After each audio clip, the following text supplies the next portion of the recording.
Not long ago, I was browsing Aliexpress and stumbled across two budget retro handhelds that instantly caught my eye. One is the R36s, a clone version running on Emuelec, and the other is the M25. Both claim to deliver that nostalgic gaming experience in a portable form, but at a very low price. So I decided to order them both and put them to the test.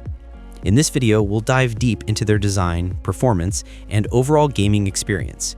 And by the end, you'll know exactly which one is the right choice for you. Let's get started.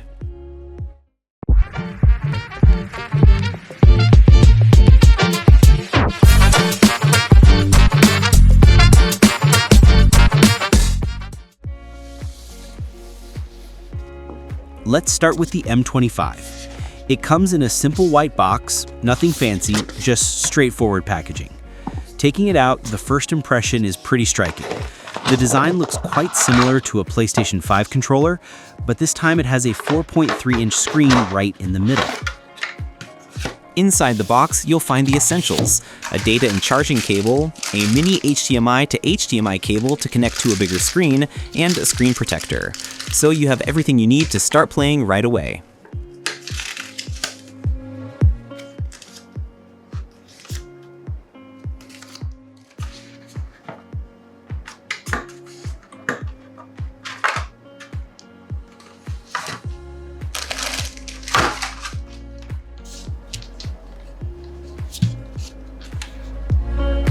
The grip feels quite comfortable, and here's its actual size compared to my PS5 controller.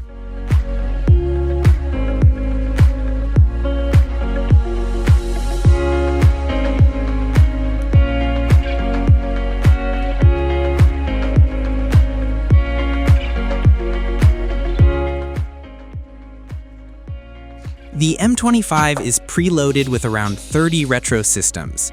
You'll find all the popular ones we usually play, like Game Boy Advance, PlayStation 1, PSP, Super Nintendo, and Sega Genesis.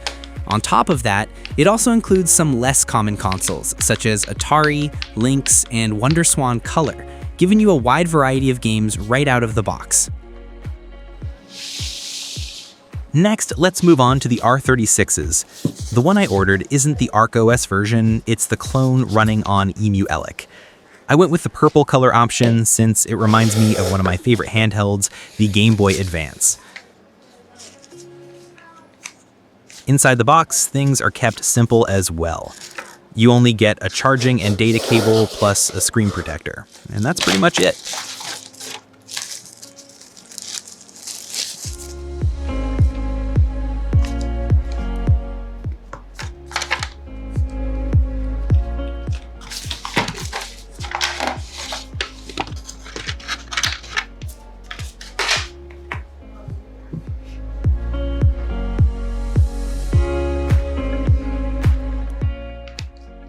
This R36 is about half the size of the M25, so if you've got big hands, it might feel a bit cramped.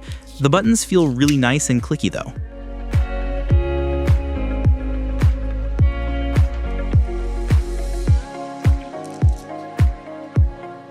This R36 also packs about the same number of games as the M25, covering all the popular systems, from lighter ones like Game Boy Advance, Super Nintendo, and Sega Genesis, to the more powerful 3D systems like Dreamcast, PSP, and PS1.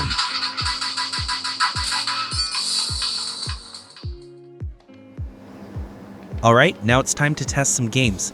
I'm starting with my favorite system, the Game Boy Advance, and one of my go-to games, Pokemon Leaf Green. Overall, both consoles load the game at almost the same speed and get you into the action at the same time. The gameplay is smooth with no noticeable issues. I'll do a more detailed speed comparison.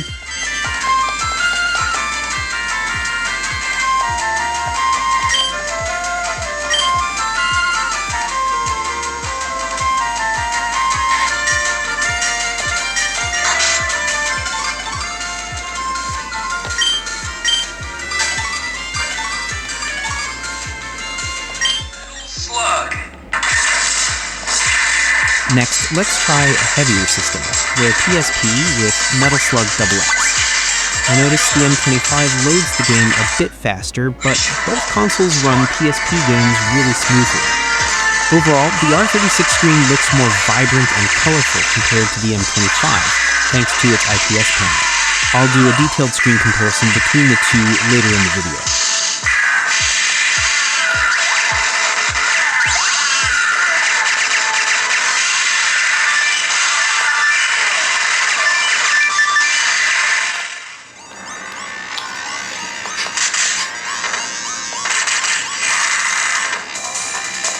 Another one of my favorite systems is the Sega Genesis, and this time I'm trying out Streets of Rage 3, a game I spent my childhood playing with my brother. Both consoles are advertised as supporting two-player mode, and I'll test that more thoroughly in another video. From my experience so far, playing beat-em-up games feels much more comfortable on the M25.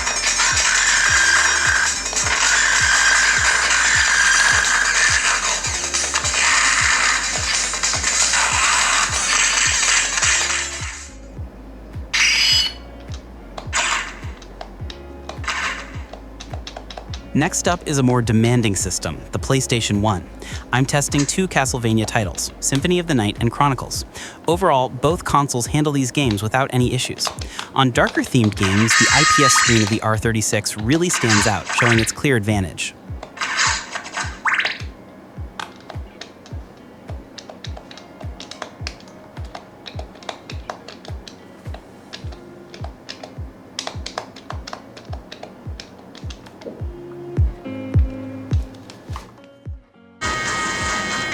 Now it's time to test the screens.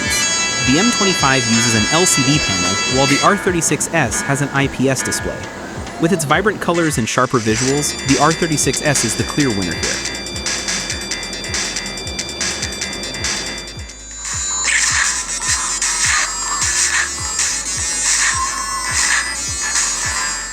Let's talk a bit about the software.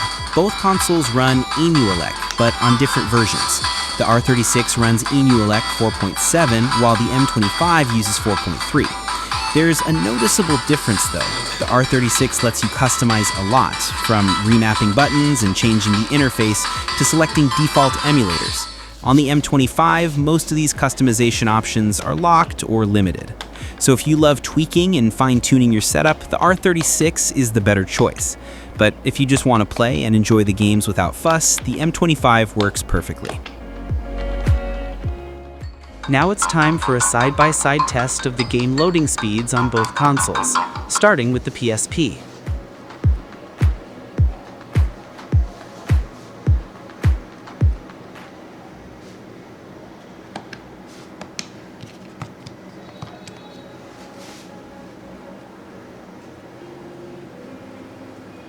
Metal Slug, Double X. Metal Slug, Double X. Since the M25 runs a more stripped-down version of the OS with limited features, I found it loads games a bit faster. Let's check out the loading speed for Sega's Streets of Rage 3.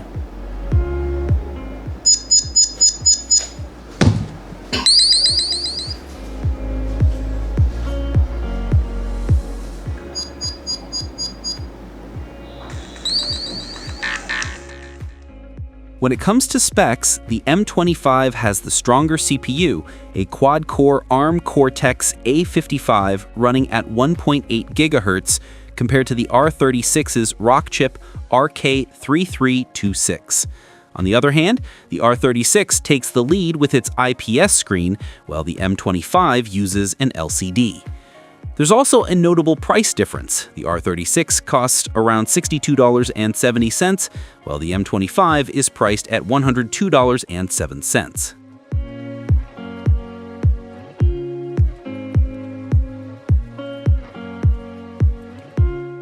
The M25 is noticeably larger and built more like a PS5 controller, making it feel sturdier and more comfortable.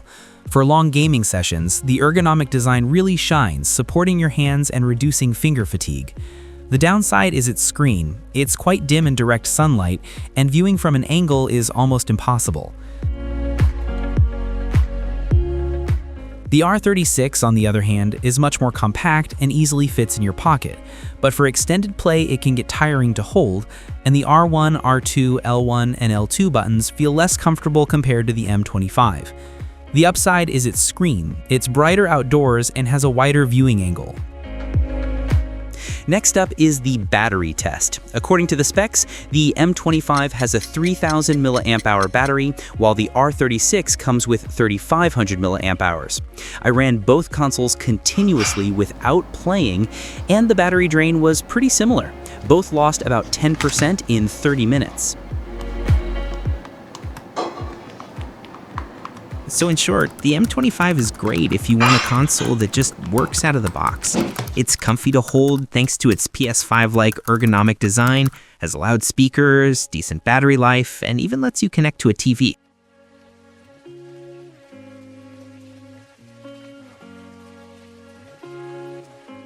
The R36 is perfect for anyone who wants a sharp, vibrant IPS display, a compact, pocket-friendly design, more customization options, and the ability to tweak or mod the software.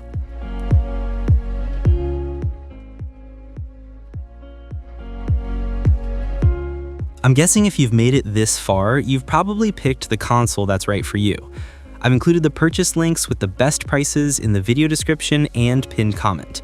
If you have any questions or feedback, leave them down in the comments. Thanks for watching.